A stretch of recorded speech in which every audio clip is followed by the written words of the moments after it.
మోకాళ్లలో గుజ్జును పెంచి నొప్పిని తగ్గించి సర్జరీని దూరం చేసే ఫ్రీడమ్ వాక్. ఒక మనిషి అన్ని రంగాల్లో అన్ని ఇన్స్టిట్యూషన్స్ ఎస్టాబ్లిష్ చేసి, అంటే ఏదో ఒక ఇన్స్టిట్యూషన్ ఎస్టాబ్లిష్ చేయడం కాదు, దాంట్లో ఉన్న విధి విధానాలు కానీ పని విధానాలు కానీ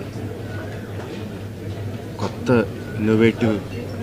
ఇన్నోవేషన్స్ తీసుకొచ్చి ఏ రంగంలో అడుగుపెట్టినా దాన్ని శిఖరాలకు తీసుకెళ్ళింది ఒక్క వ్యక్తి అండి. ఆయన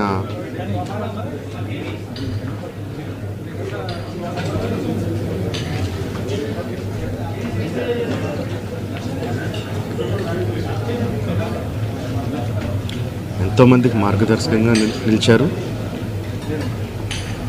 ఎంతోమందికి ఉపాధి కల్పించారు. అలాంటి వ్యక్తికి the way we can pay tribute to him is by conferring Bharat Ratna. ఆయనకి డెఫినెట్గా ఇవ్వాలి. ఆయనకి ఇవ్వడం సముచితం అని రెండు రాష్ట్ర ప్రభుత్వానికి కేంద్ర ప్రభుత్వానికి కూడా మనవి చేసుకుంటున్నానండి. సుమన్ టీవీలో మీ పర్సనల్ అండ్ బిజినెస్ ప్రమోషన్స్ కోసం కింది నెంబర్కి కాంటాక్ట్ చేయండి.